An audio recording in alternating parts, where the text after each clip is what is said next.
À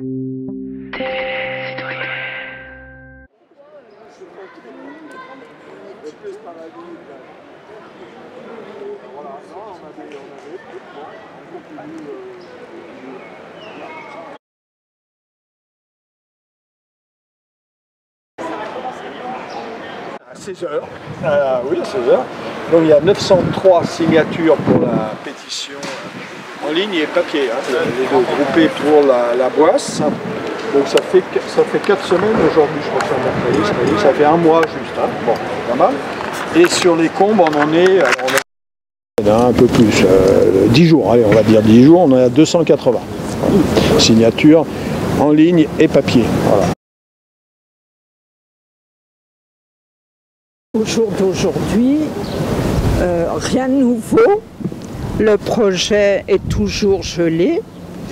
On nous a dit en réunion publique le 9 mai avec Madame Duneau que les appels de marché n'étaient toujours pas faits. Donc, on a eu à cette réunion un expert mandaté par la ville qui nous a fait un état des platanes de la boisse.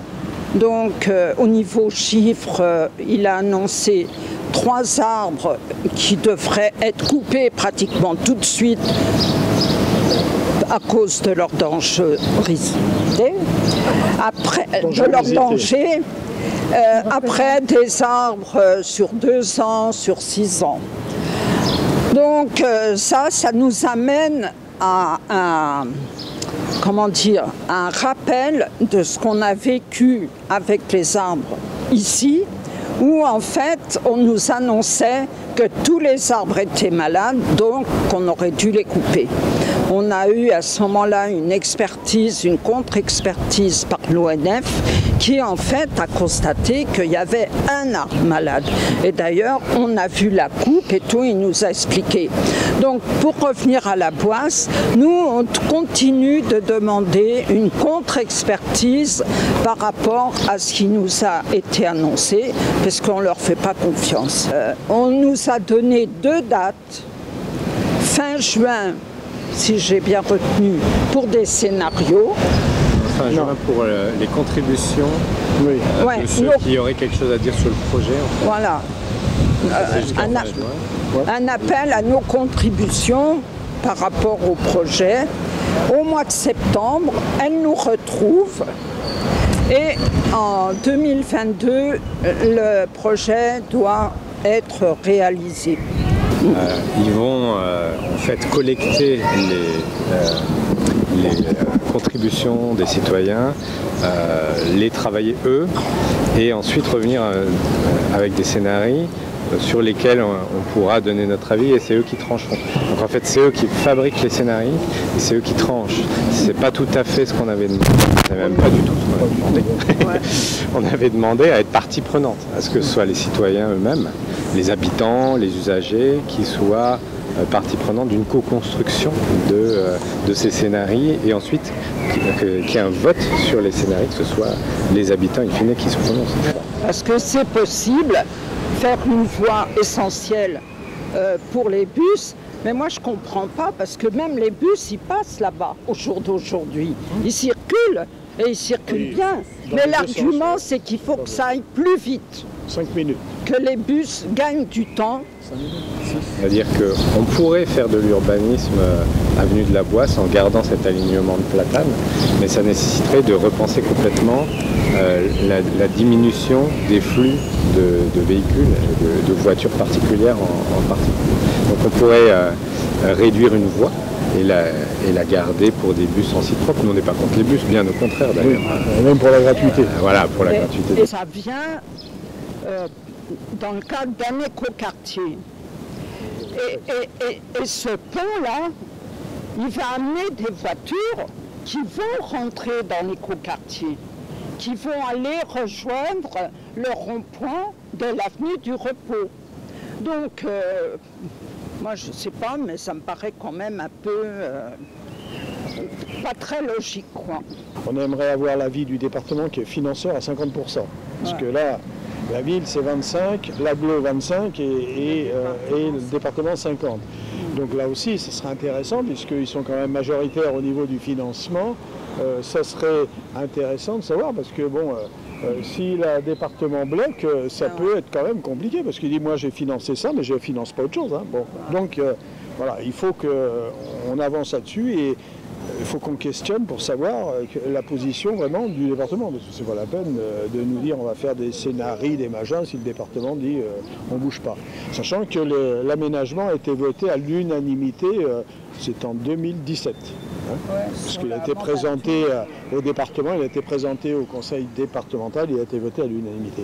Ça c'est le premier point. On a demandé donc hier à Isabelle Duneau, hein, puisqu'on a le sentiment que c'est elle qui pilote un peu le travail, elle est responsable des mobilités. Elle a changé de mobilité. Donc on y a demandé hier par mail de nous donner l'expertise qu'ils ont initiée par la ville, parce que ça serait intéressant que... En plus, nous, on a quelques spécialistes hein, dans le collectif qui regardent un peu comment ça se passe. Voilà, bon, voir, parce que bon, on dit ils sont tous malades. Bon, moi, je ne crois pas au miracle ni à la magie. Hein. On nous dit ils sont malades alors qu'il y a l'aménagement. J'en reviendrai sur les comptes, c'est pareil. Bon, bref, bon, à force, on s'interroge quand même. On a demandé donc aussi s'il y avait eu une étude d'impact environnemental et social, hein, parce que c'est obligatoire. Depuis la loi, tu connais toi, la loi Oui, alors, voilà. Une forme d'évaluation environnementale, étude d'impact, notice d'impact, ou bien, en tout cas, dans tous les cas, il faut avoir un document qui évalue s'il y a besoin d'en faire une ou si on n'a pas besoin. Voilà. Et on n'a rien de tout ça. Alors, sur les délibérations qu'on a recherchées, du coup, hein, je vous les ai transmises, puisque j'étais à l'époque conseiller municipal, j'en ai jamais entendu parler, mais voilà. Donc, a priori, il n'y a pas cette étude d'impact, donc on va voir ce qu'on peut en faire. Et le troisième point qu'on a demandé, c'est le document, hein, d'aménagement du projet actualisé. Alors ça fait 5 fois, ça fait 5 fois depuis le mois de mars on demande, ça fait 5 fois qu'on le demande. J'ai pas eu le temps encore, mais je vais saisir la CADA, là, la commission administrative, voilà, pour avoir ce document qui est communicable. Hein. On ne demande pas des choses qui ne sont pas communicables. Voilà, voilà où on en est pour la Boisse.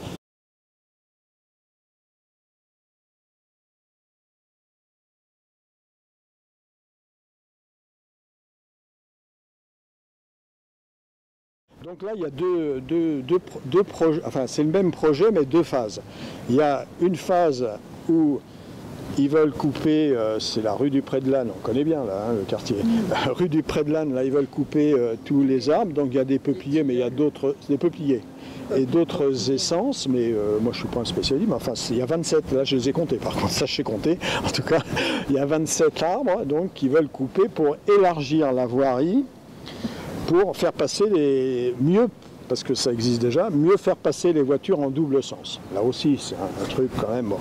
Et on leur a déjà proposé, mais là, c'est pas nouveau, hein, c'est pas depuis que le projet est relancé. Hein. Moi, je me souviens, en tant que conseiller municipal, on avait déjà dit il faut mettre cette rue à sens unique. D'autant plus qu'il y a une école maternelle, et après, il faut voir dans quel sens on la met, unique. Hein, et la faire repartir, on fait 20 mètres, il y a une autre rue qui est vraiment parallèle, qui s'appelle la rue des Combes, donc c'est facile à organiser.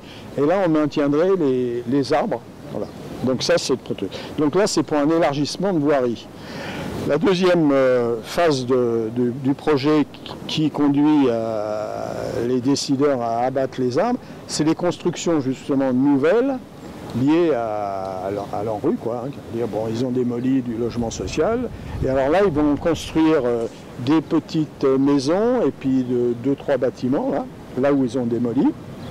Voilà. Et il y a une partie où ça va être construit sur des espaces verts, avec des arbres magnifiques. Voilà. Donc ça, c'est plus lié. Les habitants, aujourd'hui, ils ne sont pas d'accord. Bon, déjà, une partie, parce que construction, ça va, c'est assez densifié quand même, hein, comme ça, il faut aller voir là-bas. Hein, bon. Et ils se disent, bah, nous aussi, dans les quartiers populaires, on a besoin aussi de maintenir les espaces verts.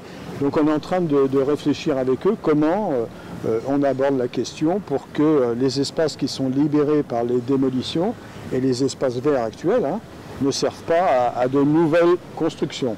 En plus, c'est pas pour eux, hein, parce que c'est du privatif, voilà, privatif, c'est du privé qui fait, hein, c'est pas, voilà. Et là, donc c'est tout le secteur qu'on appelle bois joli, c'est beau les noms, hein. Alors le bois il sera moins joli, hein. Aujourd'hui, ils sont ils veulent pas l'abattage des arbres parce que ils se réveillent le matin. Puis on voit, en plus, en ce moment, ils s'en rendent compte, hein, je peux vous dire. Hein. J'étais encore ce matin sur le quartier. Ils refusent des constructions sur les espaces verts. Ils disent les espaces qui sont libérés, faut faire autre chose. Hein. Il y a plein de choses à faire. Hein. Voilà. Et donc ça commence à se mobiliser avec le collectif là qu'on met en place, là, qui se construit. Les enracinés des combes, je trouve ça très joli, moi. Vous nous rappelez le nombre de signatures qu'il y a ? Alors, pour les combes, il y en a à 280 là. Hein, on a, je sais plus, vous avez commencé quand ? Une semaine. Enfin 10 jours quoi, puisque c'était un dimanche, on est mercredi, une dizaine de jours, donc c'est pas mal, moi je trouve qu'en 10 jours.